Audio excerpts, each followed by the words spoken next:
Bienvenida o bienvenido a esta exploración.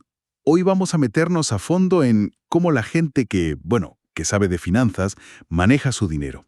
Nos basamos en el texto Uso estratégico del dinero por expertos. La idea principal, creo, no es tanto cuánto ganas, sino cómo usas ese dinero.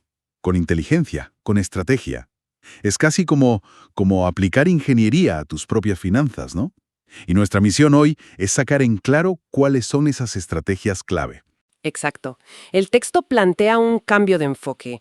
Pasar de, digamos, gastar según viene a construir patrimonio e impacto de forma consciente. Se fija en los hábitos, en la mentalidad, esas cosas que de verdad marcan la diferencia. Ir más allá de la reacción del momento y planificar de verdad. Pues lo primero que destaca el material es eso de ver el dinero como una herramienta. Algo para crear valor, no solo para consumir. Habla de alinear las finanzas con objetivos a largo plazo, muy a largo plazo. Ponen el ejemplo claro de Warren Buffett y su filosofía del value investing, que es básicamente buscar activos buenos pero baratos y esperar. Y esto se ve también en cómo priorizan gastos.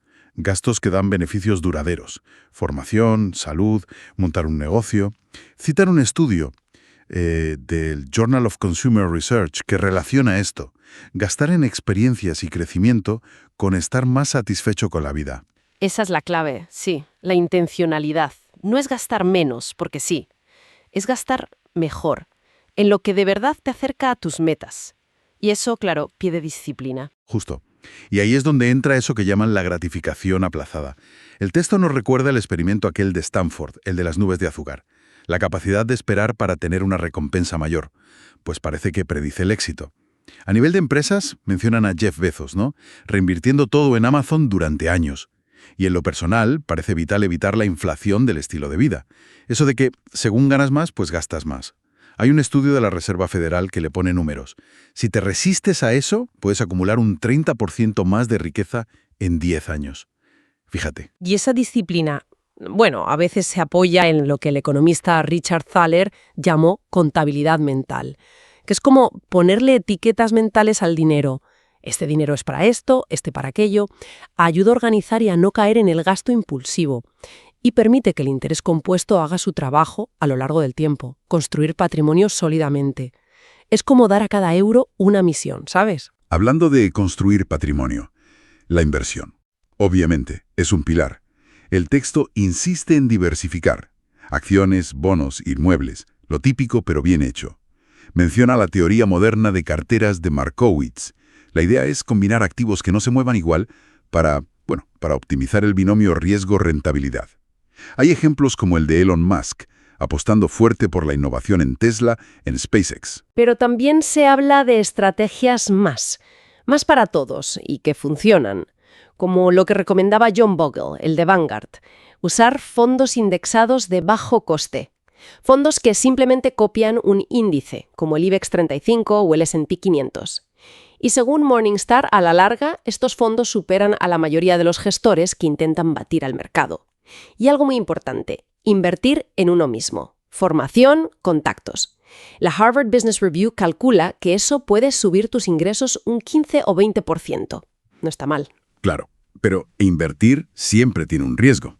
Y por eso, gestionar ese riesgo es otro punto clave que describen. Lo primero de todo, el colchón de seguridad, el fondo de emergencia. La experta Suze Orman insiste mucho en tener para cubrir de 6 a 12 meses de gastos básicos. Es tu red. Si pasa algo, no tienes que tocar las inversiones. Fundamental, sí. Y junto a eso, los seguros.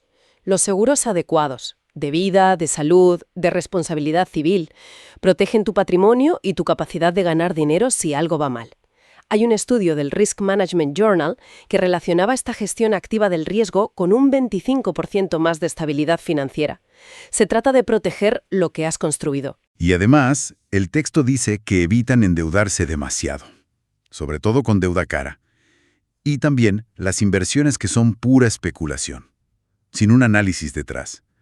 Mencionan la filosofía de Ray Dalio y su cartera All Weather, esa para todo clima, diseñada para ir medio bien en distintos escenarios económicos, pensando más en no perder. Y claro, como dominar todo esto es complicado, pues otra estrategia es delegar de forma inteligente. El texto dice que recurren a asesores financieros, a contables, a fiscalistas. No es que no sepan, es para optimizar decisiones difíciles y poder dedicar su tiempo a lo que mejor se les da.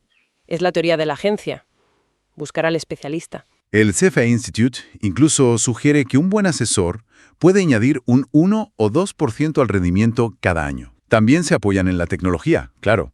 Desde robo-advisors, esos asesores automáticos, hasta apps de presupuesto tipo GNAB. Pero ojo, no es lo pongo y me olvido. Hay una revisión continua. Efectivamente, no es un plan fijo, inamovible. Se menciona aplicar el ciclo PDCA, ¿sabes? Planificar, hacer, verificar y actuar a las finanzas. Revisan periódicamente su patrimonio, el flujo de caja, cómo van las inversiones.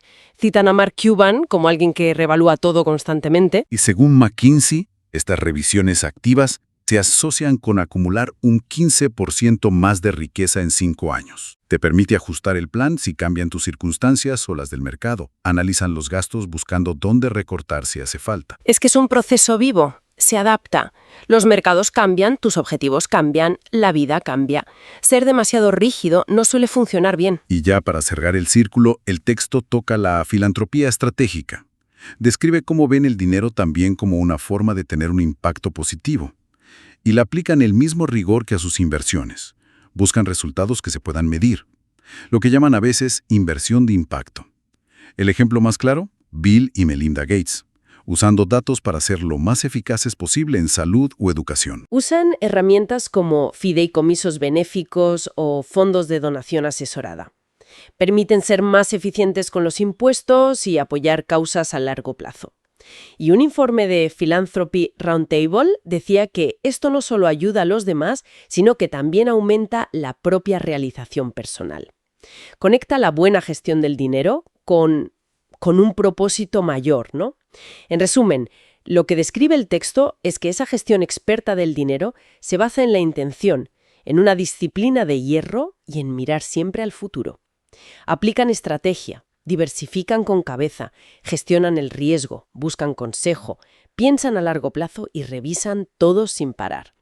Como decía el economista Thomas Sowell, la primera lección de economía es la escasez, pues ellos gestionan ese recurso limitado con mucha sabiduría. Y lo interesante es que, aunque los ejemplos sean de gente con mucho dinero, los principios, planificar, ser disciplinado, invertir siempre, protegerte, son aplicables a cualquier nivel, con ganas y conocimiento claro.